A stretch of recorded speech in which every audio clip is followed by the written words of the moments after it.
On the Whistle podcast, I'm your host, Zayn Nabbi.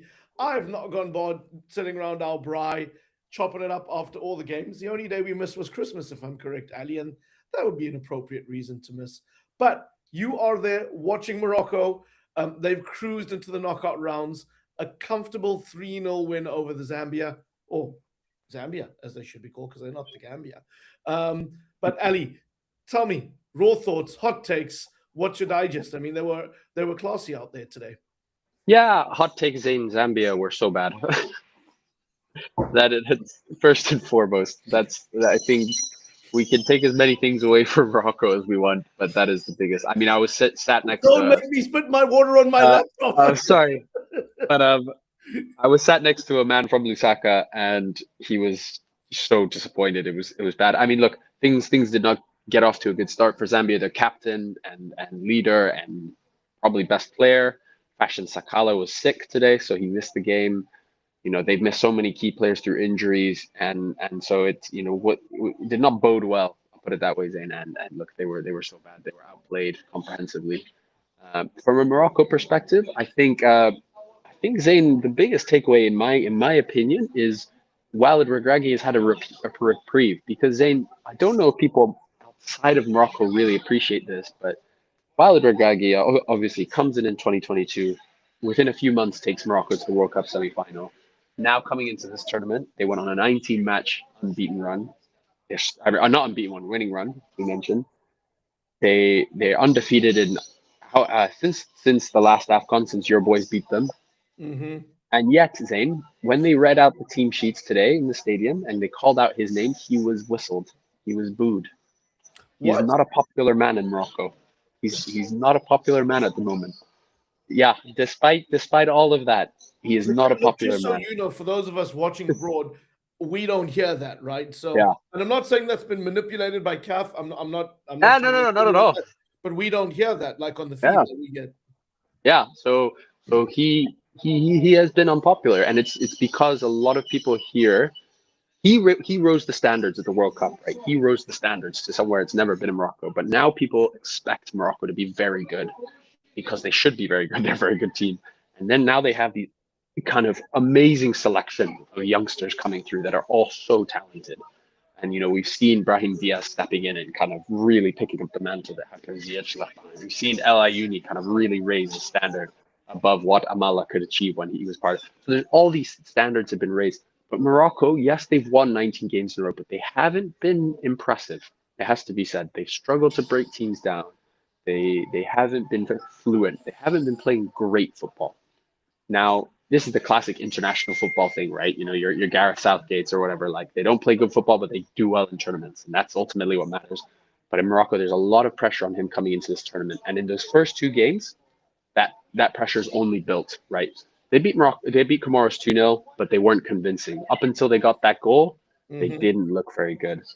Then against Mali, they struggled to break down a low block. They struggled to, so the pressure is building. And every Moroccan you speak to, every taxi guy, driver, every waiter, every person you chat to on the street, they're all like, "Man, what is Regragui doing? What's wrong with him? Why is he playing Sofiane Amrabat? Defensive midfielder who's good at breaking up play, but we don't need him to break up play. We're dominating. We need good players." So in many ways, this game was all about Regragui getting a reprieve because he listened to the fans. He Mm. dropped Amrabat, brought in a slightly more attacking team. Saibari moved to the center because he's struggling on that left wing, and they brought in El Zazuli, and they did look better. They did look a lot more exciting. Now again, this all is couched in the context of Zambia were terrible. Zambia were probably, bar maybe Sudan's performance against Algeria, the worst performance of the tournament, and it makes sense. Those are the two 3-0 losses of this tournament, right? Or pushed in Botswana as well. Uh, so for me, that's where they stand for me in Morocco right now. Yes, it it's kind of a lot more. It's still subdued, honestly. It's not this wave of positivity, but I think there's a sense that okay, Regragui is listening. We're moving in the right direction. We've topped the group. We've not conceded a goal.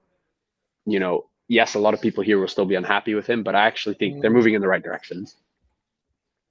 I mean, there's no chance that, like, if he fails to win the AFCON, he would be replaced before the World Cup. Ali, that would be a little bit too drastic, you think? No, I don't. I don't. If Wow. if if if they, for me, if he doesn't reach the semifinals, he gets knocked out in the round of 16 or quarterfinals, I don't think he makes it to the World Cup, honestly. Especially, let's not forget who recently left his job at Saudi Arabia now, Mr. Hervé Renard, Mr. Africa, Mr. Every single, and I saw a tweet and it summed it up perfectly. But as soon as he was sacked, he said every single manager in Africa's job just became that much more difficult because federations know that a guy like him is ready to, and who wouldn't want to coach Morocco right now with the Yeah, amount of resources that, so yeah. suddenly the pressure's on. So yes, and I actually do think that if he doesn't reach the semifinals, I don't think he makes it to the World Cup. I really don't. Now, I think he will make it to the semifinals. I think he will make it to the World Cup. I would be surprised if he stayed after the World Cup. Honestly, I would be very surprised, unless again it was kind of a repeat of what happened in 2022, Sure, which is sure. obviously unlikely. Listen, Ali, these are some hot takes, right? I wasn't even expecting us to go there. We're talking about Regragui not being at the Atlas Lions. So, for those of you listening out there, our community, you're around Africa's biggest braai, please populate the chat with comments, whether you're consuming us on YouTube, whether you're on Facebook. Let us know what you think. Let us know what you think about reacting to the game. We're going to get to Bafana shortly because I'm sure Ali will have to run off at some point to do a press conference or two and earn his bacon in Morocco, which you can't really do. I don't think you can have bacon in Morocco, but your beef or your Good save, eggs. good save. Yeah, But my poulet. your poulet. But Ali, I gotta before I get to my question, just another promo. Remember, OTW underscore podcast on X, on Instagram, and on TikTok, or just search for the On the Whistle podcast on YouTube or Facebook. Ali, two things from me. Wonderful to see Hakimi back. Certainly got the crowd going when he came on. I mean, it was a 100%. perfect situation to come on. 62 minutes, game wrapped up. What did you make of his return? And, he's going to be crucial to any deep run this team makes in the tournament. And Yeah, next up, if I'm correct, Alasdair, they should be coming up against Sudan. We'll have to wait and see how it all yeah. lands. But they should It get through that, right? And yeah, having Hakimi back's a major coup. yeah. I mean, we're assuming Sudan. I think that is assuming that neither Tanzania or Uganda win, which our my East African brothers won't appreciate. But it might be a fair assumption. Yeah. Look, I remember at the beginning of the same match, I saw the lineups and I immediately said to someone, Hakimi's coming on off the bench this game because they took out Anis Salahadin, the left back, brought in Chibi, who's the kind of third choice right back, and moved Mazraoui to the left back. And I think that was um, Regragui saying to Mazraoui, get used to playing at left back again because Hakimi's coming. And he came on and Zayn, the roar in the stadium because Zayn, he is the star of this tournament. He is everywhere here. He is the face of this tournament. He is the Sure. star of this country, the star that this country has never had. Now look, old heads, Moroccans will tell you that they have, Ben Barak, they have these legends of old who are the best ever players, but they've never had a star like Hakimi. Hakimi is the star, and he really is. The way even in the first two games, every time it cut to him, everyone losing their mind. He is a superstar. So for him to be back is great. It's great for the tournament. It's great for Morocco. He came very, very close to scoring. Manza made a superb save to deny him.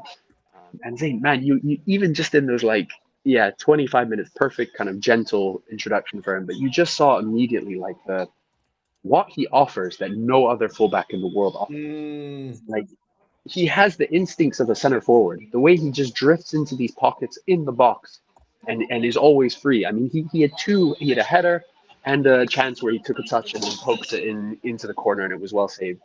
No other fullback in world football can do that, Zayn. It's unreal just watching him, focusing just on him and not looking at the other players and kind of even when the play is out elsewhere and just seeing in possession how he's able to find so much space inside, outside, wherever. And that relationship with him and Brahim Diaz needs to be important because that was the fulcrum of what made that World Cup team in Morocco so good. It was that Hakimi, Ounahi at right center mid, and Ziyech kind of trio Mm. working together. And it already looks like Brahim Diaz is kind of slipping into that role of helping of working with Hakimi. Obviously, Diaz didn't last very long after Hakimi came in. He then went off. So it'll be interesting to see how they gel at this tournament together. But I still wouldn't be surprised if he starts on the bench. Look, they don't need him against Sudan. Let's be real. Yes. But I again wouldn't be surprised if he starts off on the bench, comes in the second half, and then in the quarterfinals on. And that's the perfect way for Morocco to introduce him. So from a Hakimi perspective, there was that one foul right as he came on, and he was rolling on the ground, and everyone breathed in. You kind of felt this collective like and take a breath, and everyone's like, please no, don't be injured again. But then once he got back up, everyone was fine. So from a Hakimi perspective, perfect introduction. Almost got a goal. Looked pretty good. Not maybe not fully sharp, but nothing positive from that angle. Well. Listen, Ali. I think that's great analysis on the team and what next. But I got to ask you because I mean we had Al Kabi on a hat trick, and he pulls out his favorite party trick, the bicycle kick. Now you said to me in the after the opening game when we saw what could go down as goal of the tournament or top three, and we've had some bangers this Afcon, is the fact that there's already a highlights reel that exists on YouTube. I mean, he is something else. He makes it look easy. Honestly, he makes this execution look easy. And at one point, it looked like it might have not been allowed for offside. But boy, oh boy, it was such a fantastic strike that it would have been such a shame, wouldn't it? Yeah, wow, Zayn, it was. I think they call him here like Scissor Man or something. Like you see why it's unbelievable that he can pull that out twice in 2 games and or I guess 3 games and score both. Like it's remarkable. Like it's outrageous. Again, like this performance, it's caveated in that Zambia tried to do an offsides trap and failed, and so he had a free bicycle kick. But it's remarkable. I think like the problem is with El Kabi, right? Is he has this amazing highlights reel, but in many ways that is it. Um, and I don't want to be too harsh on him because I think he's been kind of overblown in terms of the hurt that's been hit at him, particularly after that 2018 World Cup where he missed so many good chances for Morocco. But he isn't. We don't want to paper over the cracks. He isn't the perfect center forward. He isn't Victor Osimhen. He's not this amazing center forward. And I wouldn't be surprised if he, like he did against Mali, starts has a bad game, then Rahimi or En Nesyri comes in. So it's tough, right? Like you don't want to overblow things because scoring 2 bicycle kicks are amazing. Scoring them against Zambia and Comoros is easy, right? As easy as a bicycle kick can ever be. Doing it against Algeria in the semifinals, doing it against Senegal in the finals, being that big player performer. I would love to see him do it because I'm a huge fan.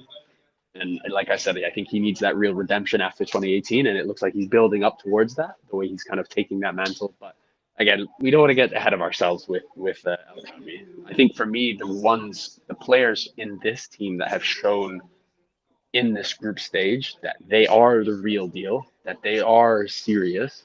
For me, are there's a few of them. I think for me, the obvious one is Brahim Diaz. Like, wow, wow, wow, wow, wow. When he had that chance in the first half where he had the 2 Zambian defenders on him, he looks like he's lost it. And then suddenly he slips between them and has a shot and it's saved. Like, he just doesn't seem to like make the wrong decision.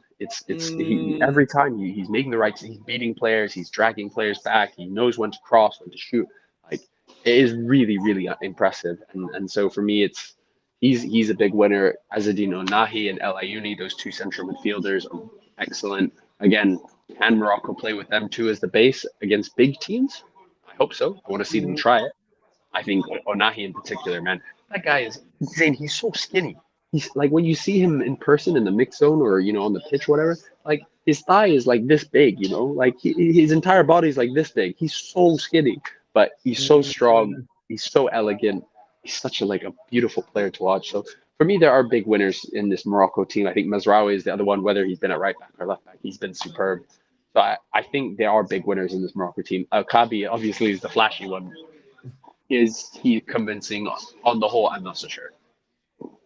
Well, listen, I mean, it wouldn't be a podcast without Alasdair, one of our loyal community, RRC Fitness Club 8708. And There we've he got is. lots of different smiley emojis you can see. When he goes, sorry, Diaz, for doubting you. And I was saying, Walid Regragui should, I'm going to say, start or play with Ben Sharkey instead of you on Morocco attack front line. So, listen, fantastic to hear that. He has then followed that up with the next comment. Modiba of Sundowns is a liability. Coach Cardoso will bench Modiba and start playing Sibia and Basadin. Well, listen, that remains to be seen. We'll get to Bafana as this pod goes. But I mean, in reaction to that comment, you've already, I think, addressed Diaz and the role he's playing. But were you tempted to do what if you were in Regragi's position, and you're not, but let's pretend you are, Ali? Would you have been thinking prior to this game of maybe going with Ben Sharkey? I think RC Fitness is pulling our yanking our chain in a sense, pining for Ben Sharkey, who's not in the team, but is obviously a Champions League legend. And I know, I think this was the right team. I think you don't want to rotate too much. I think, again, from the experimentation point, I think Regragui nailed it. And I think he's the big winner in all of this. I think for me, he's the big winner. He stayed his execution. He's found a system that works in the short term. I think he'll do it again against Sudan, and they should win, assuming it's Sudan. For me, that's the next the next game is the big question. The next game, when you're playing a big team, when you're playing a juggernaut, and I'm trying to remember who Morocco will play. Oh, Zayn, I remember who Morocco played in the quarterfinals, Zayn. Listen, we got to get there. Bafana. No, we got to get there. And and this is the beauty of being a South African fan, Ali, is that, we start the tournament off going, you know what, we're going under the radar here. We shouldn't be the 10 best team. We can win this. Some semifinals, and that sort of starts, and you're like, okay, struggle with Angola, sort of get that. Yeah. Then you go a number of bad decisions against Egypt and things that don't make sense, sort of get that. And then we play Zimbabwe, the little brothers from across the border. And Ali, I'm getting, I don't want to swear, but I'm getting sick and tired of this nonsense. I'm just like, it was not a quality game to watch. Not knocking Zim. I mean, 5 goals, you go, oh, that's a thrilling game. But we needed an Apollos penalty to see this one off. I mean, 4 goals there. Four goals. What was that penalty as well? Oh my goodness! Oh mate, well, what was Nakamba doing? What was he doing? Right? Like, I mean, that was Richard Afori for. Why was his hand there? Right? Like, why was his hand there? That is just like, it's a joke, right? It's a joke. And they were so close, Zimbabwe. At that point, the momentum had swung. I mean, you've effectively got an own goal for a major deflection for the first goal for Moremi. You've got an own goal of Modiba. Foster's goal is in the midst of chaos of, a header and a goalkeeper who doesn't react in time. I mean, it was not this was not I mean, there was one goal of quality in there that was really, really good to watch. But again, it was Mbakazi who, sort of makes a mistake in that period of play, and obviously the hype that's gone around him. But I mean, Hugo Broos was saying that if South Africa play like this, and Hugo and I obviously don't agree on everything if you read my work, but what he was saying is if they play like this in the next round, they're done, they're toast. And I just, Ali, my feeling is South Africa, rather than being able to, South Africa will raise their game when they play quality opposition, and they will look good. There's no doubt they will raise their game, but against mediocrity and teams that are poor, I just never ever feel like we properly put the hammer down and we proper, work score lines up, and we made a pig's ear out of this game. We made it a hard game, and you sort of leave there going, I think there's more confidence that's taken out of us. Genuinely. Yeah, it's not a performance that brought about a lot of confidence. That certainly no, and again, if you're Cameroon and you're watching that, they're more than likely going to get Bafana in the next round. Like, they would look at that and go, we can go in there and win that, quite easily, and particularly the because quality that they showed against the Ivory Coast. Particularly because Cameroon also set up in a very similar way in Zimbabwe. This Cameroon team under David Pagu is very happy to play counterattacking football. Very happy to sit in that back five and say, break us down. Licking his lips. Do you know what I mean? Yeah, exactly. I think it's, I mean, look, I'll hold my hands up, Zayn. I didn't see much of this game. Again, remarkably, being in the stadium, in the media center, there's no way to watch any other football games. which is mind blowing. So I didn't see much of the game because I was here preparing for this one. But I just want quick shout outs in Tawanda Maswanise. I have been crying out for this man to be playing. I live in Scotland. I've been seeing him week in, week out, banging in goals for a very exciting, but underfunded and much small, quite small Motherwell team Motherwell. who've massively been overperforming. They have been probably the most exciting team in Scotland. Maswanise has been the top goal scorer in the SPL up until he left, the joint top goal scorer that is. So for me, and the first couple of games he didn't start, and I was so angry. I was like, "This guy is perfect for this." And you saw he's so mobile. He runs channels really well. He's an excellent striker of the ball. So for me, just I want to praise him, and I also want to praise Zimbabwe. Look, Zayn, Zimbabwe have been a bit of the laughing stock of African football over the last 5 years. I would know because Kenya have been there with them because we're the two teams that were banned by FIFA whenever it was 2020, 2021 for 2 years. Both of us for, I would argue, valid reasons. In Kenya's case, it was because our president was arrested for misappropriating funds, and in Zimbabwe's case, there was quite a lot of things, but obviously the straw that broke the camel's back was the abuse scandal of the women's referees. Yes. And so to see them coming back, there was a sense for me like, okay, it's good to see Zimbabwe back. Obviously, you love your little brother Zimbabwe. I know you patronize them, but you do love them. But they qualify for the AFCON. They, again, not convincingly. Again, they were in Kenya's group.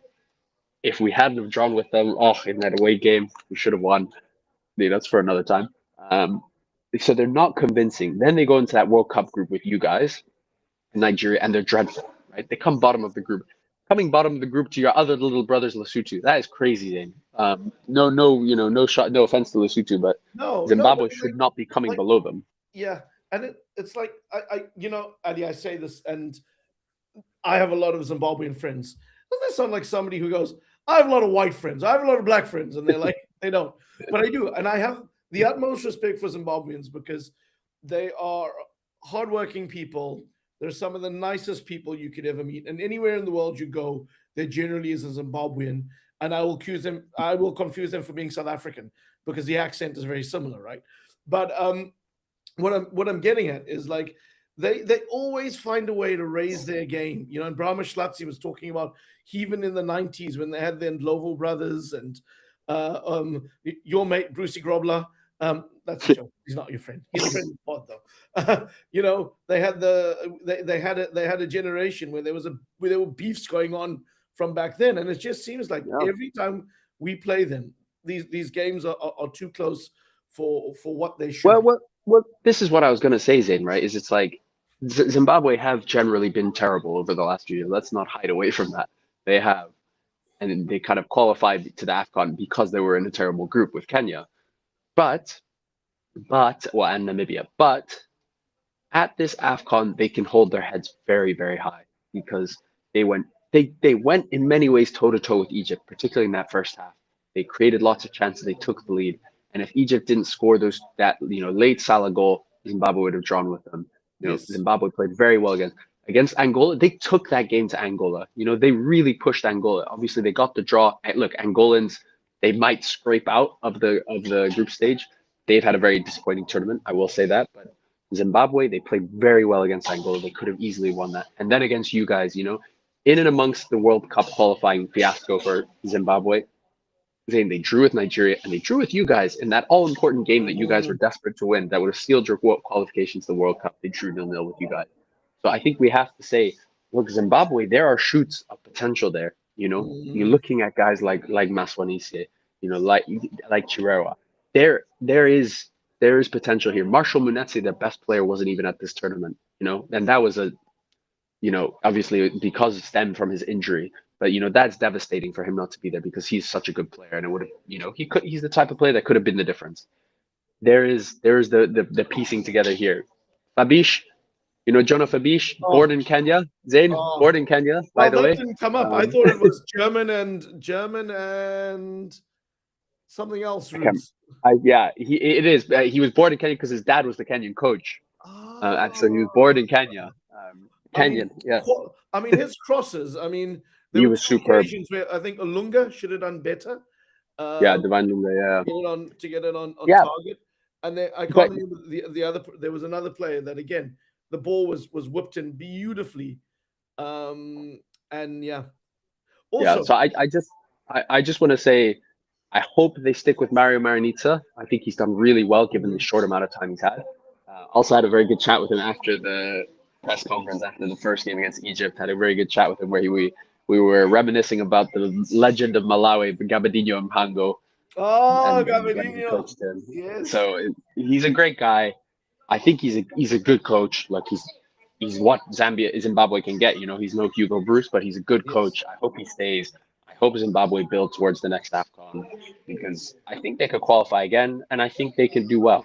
I really think there's shoots of growth there. Now look, Federation's still a mess. There's so much that needs to be done off the pitch, but I think I want to give flowers to Zimbabwe because I think for me actually, so far, obviously they're one of only two teams, fourth seeded teams to play 4 games. For me, they've been the best fourth seeded team. They've been the best team to come fourth because tomorrow's look, they've been defensively resolute. They haven't offered much going forward. Zimbabwe have offered a lot going forward. So for me, flowers to Zimbabwe. I really, really need to give that to them. sure. Ali, I know there's probably about 5 minutes left before you have to shoot off, but I want to ask just two more things before we go. One, actually, to make a point, Egypt, obviously a much changed Egypt team playing Angola. That game ended 0-0. No Salah, no Marmoush. Nothing really to write home about that one, other than to say Egypt resting and starting to build for the knockout rounds. Again, star players know how to win. We'll wait to see how they go. But I sort of want to take you back to something that Hugo Broos said yesterday, actually. These quotes started doing the rounds that he was saying that at the Africa Cup of Nations, he doesn't feel there's the same vibe that there might have been at previous tournaments. I think the examples he cited were the Ivory Coast and was it Equatorial Guinea or Gabon? I think it was Gabon. It was Gabon, right? I think, yeah. Yes, yeah. Which he won, obviously, so it's one he would remember well. Sure. and he was talking about how when teams were going to get their buses to training, when they were coming into games, there was just more excitement from people. And he also simultaneously spoke about how his wife and family had felt unsafe when going into a stadium because they were letting people in for free and they didn't feel very safe in that. And I've seen a couple of comments in South African fan groups expressing similar things about entering stadiums and security checkpoints, people not being, bilingual, that type of thing. But I mean, let's start off with the questions because you can compare this from previous tournaments you've been to. You're our man on the ground. Like, before I get there, sorry, I don't mean to overtalk you, Ali, but I know Morocco is a football nation. That's never been in question for me. I've seen their fans travel the world.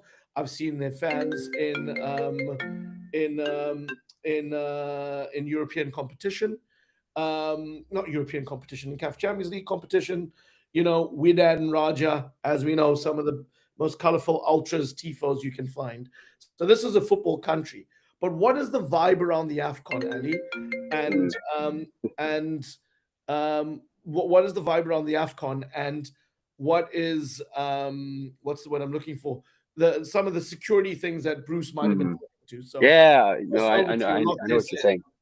Yeah, I think the first thing is Hugo Broos is right. The reality is the AFCON, the energy, the vibe, the party atmosphere, the color, the kind of communion. Because for me, that in many ways, that is what AFCON is. It's communion. It's people coming from all over the world. One of my favorite parts of the AFCON is coming into the media center on the first couple of days and seeing these journalists you haven't seen since the last AFCON and giving this guy a big hug from Ghana, and then you're hugging another guy from South Africa, and the Liberians are here, and it's a beautiful communion, and that's what the AFCON is. This hasn't had that. Now I think there's multiple reasons for that, Zayn, and we can get into it. I think there's a few. So firstly, the most obvious is the weather. The weather's been miserable, and it's the reality. We shouldn't be hosting necessarily a North African winter AFCON because it's miserable. Now, having said that, this rain that we've been seeing in Morocco, this is once in maybe even once in a generation type of rain. It hasn't rained like this in well over a decade. Just every single day, incessant raining. I think today was the first day it hasn't rained. Did it rain today? I'm trying to remember. So that's one thing, right? Look, you can't have a tournament party, wonderful atmosphere when it's raining, when it's miserable. So that's one thing. I think there's a couple other things, right? I think in the stadiums or in and around the stadiums, it's way, way, way over policed. Okay. The stadium who Hugo Broos was talking about, Agadir, I was there for the first game, showed up 4 hours before the game. There were no fans. The stadium was completely empty. Then I had to go through 8 checkpoints. Eight. Just out, yeah, just outside the stadium. 8 checkpoints. Why 8 checkpoints? What's the logic? Could you work it out? No. And Zayn, like 5 or 6 of them were within 50 meters of each other. It was just one person checking after another, after another, after another. There are places surrounded with security, with policemen. They're as far as the eye can see, and it's made it incredibly difficult to work. Right, incredibly difficult to work as a journalist, because usually how it works at AFCON, you show up 5 hours before kickoff because it's sometimes very difficult to get there, which is part of the joy. You drop your stuff off in the media center, then you go back outside. You start interviewing fans. You can't do that here, because in order to there's no way to access fans in any of the stadiums directly. To get access to the fans, you have to leave the entire complex of the stadium, and then you won't be let in to where the fans are, because the way they've set up the security. So it means that as a journalist, you're separated from the fans, but it also means that as a fan coming into the matches, it's raining, it's miserable. It hasn't rained in Agadir, I'll give you that, because it's in the desert. But here in Rabat, it's raining, it's miserable. You just want to get inside the stadium, and so there's no sense of like noise and music outside the stadiums, because it's way over policed. You can't get into that energy and that vibe. Now, I want to say it makes things very clear, because I've gotten a lot of grief from Moroccans about this. That is not a reflection on the stadiums. The stadiums are brilliant, and it's also not a reflection on the games inside, because inside the atmospheres have been great. Moroccan games haven't been amazing, to be honest. The first one in particular was a bit of a letdown, but generally, compared to most AFCONs, because most AFCONs you have a few countries depending on the region, and this is what made Cote d'Ivoire so good, is you had all these West African nations that had these huge diasporas in Ivory Coast. It's harsh to call them diasporas, because it's just the nature of a post-colonial Africa is like everyone in Mali is related to a Burkinabe, to a Malian, to a Guinean, and there's these huge communities of Senegalese and Ghanaians and Nigerians. So you had all these West Africans. But when South Africa played, the stadiums were virtually empty, and that's the reality of AFCONs. It's the reality of hosting a tournament on our continent, because of the challenges that our continent poses. Here, what's been really great is, because, as you said, Morocco's a football mad nation, is after 20 minutes every game is they open up the stands, they let in fans, and you get these great atmospheres, because you get all these Moroccans, and it's brilliant. It's exactly what I would do as a Moroccan. If I was a 17-year-old Moroccan living in Agadir, Rabat, Casablanca, wherever, I can't afford to watch the national team. It's way too expensive. Only the kind of upper class can afford that. But if I'm letting to watch a game for free, Tanzania, Uganda, I'll tell you what I'm doing. I'm deciding which team I want to support. I'm buying their flag, and I'm going in, and that's exactly what they're doing. And it makes for these great atmospheres inside the stadium. The problem is because they've over policed it, and then they've gone from over policing to 20 minutes into every game. They just open the gates.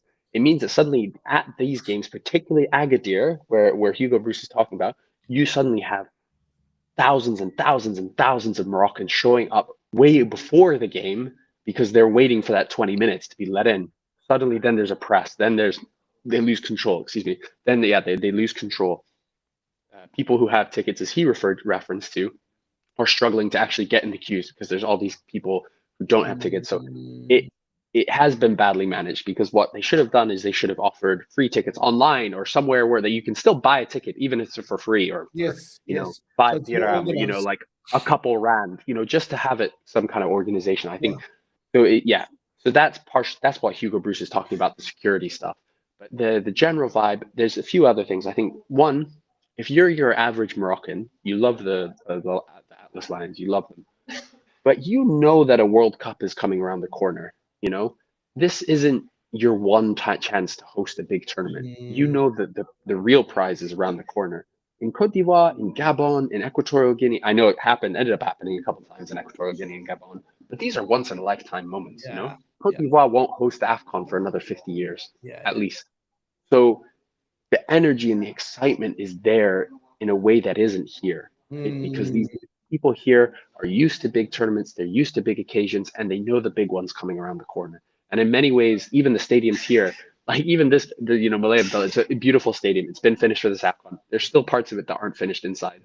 If you're going up the stairs as opposed to taking the elevator, the lift, in to the media tribune, there's random like doors from different floors that are literally open into nothing, like into there's nothing. I mean, it's barricaded so no one would accidentally open the door and just step off a balcony, but it's clear that the steps are temporary. So Sure. this stadium wasn't built for the AFCON. This stadium was built for the World Cup, and so many of these stadiums were. So that plays into it, is people know that the World Cup's around the corner, so the energy isn't there. So yeah, you have the weather, the over policing, the all of that, where it makes it suddenly you can't enjoy the games in a way that say we did in Cote d'Ivoire. Also, Zayn, and again, a lot of Moroccans have come at me for saying like, oh, like da da da da da. Zayn, one of the I will put my cards on the table and say this right now: Cote d'Ivoire was the best AFCON that will ever happen. Flat. I will stand by that. And if you think I'm biased, it's coming to my country next to Kenya, Tanzania. I think Pamoja will be amazing. I can't wait. Nothing will ever beat Cote d'Ivoire. You know why, Zayn? Because of just the circumstances in which it came, because of the cultural Mm. moment that Cote d'Ivoire was in as a country, because it happened to come perfectly, 15 years after Cote d'Ivoire started booming as a country. So there's general economic positivity. And most importantly, Zayn, because of what the national team did. You cannot replicate what the Elephants did at the last AFCON, Yep. coming third in their group, losing 4-0 to Equatorial Guinea, sacking their coach, beating Senegal, the best team in Africa, then beating Mali after being in the dumps. You can't replicate that. You can't. And I think there's a frustration to a lot of Moroccans, I think, when I say that this AFCON isn't as good. It's not their fault, and that's okay. That's great. Like we just witnessed the best sporting moment in history, in my opinion, at the last AFCON. So yes, the vibe is not the same. Yes. Look, it's still great. I love Morocco. One of my favorite things has been the cafes and that cafe culture in Morocco, where every single day I just sit and have coffee and they'll have any game on because they love football here, as you said. And I think then that there's a third part that speaks particularly to the national team is, and this is a curiosity that we don't have time to go into because we've been talking for a long time, but the cultural, and I want to be careful with what I say here because I don't want to overgeneralize, but the cultural heart of football in Morocco is Casablanca, right? Well, that's a great That's point. where, And you've made this earlier, right? And yeah, think of Raja and think of Wydad, right? exactly. And I don't want to denigrate other, because Morocco, unlike a lot of other African countries, actually their smaller cities have really thriving footballing teams. You think of Barkan, Hassania, Agadir, Fez has a good team.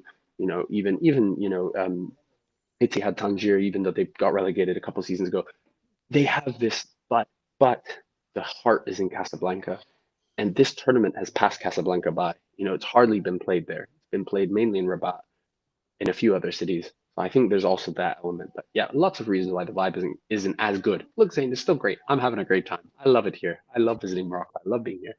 But there are those elements that do take away from the energy and the kind of joy of it. Again, not looking to make this more than a 60 to 90 seconds answer here, Ali, but I was having this discussion with some friends around our virtual braai, like we are now, because this is what we say.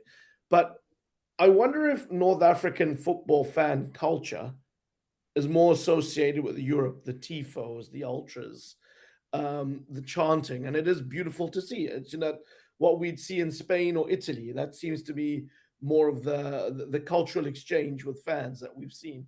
Whereas in sub-Saharan Africa, and I'm grossly generalizing here, we don't have a similar ultra culture.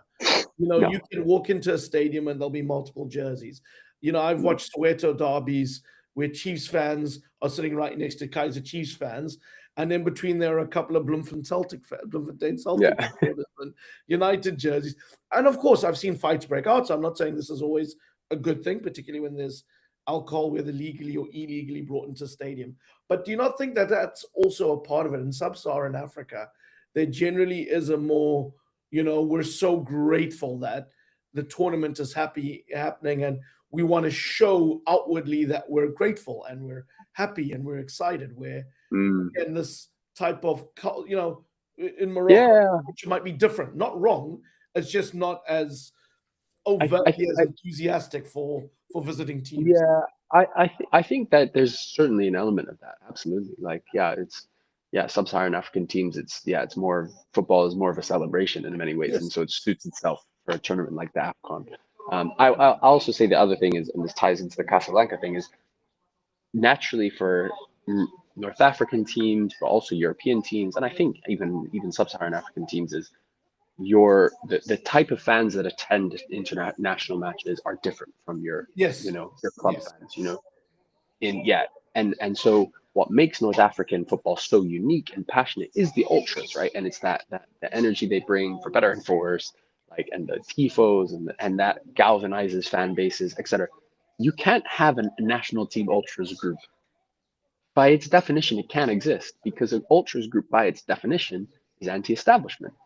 It's pushing against authority. The national team is the representation of authority. And so the Moroccan national, they don't want the Raja ultras in there. They don't want the Wydad ultras in there.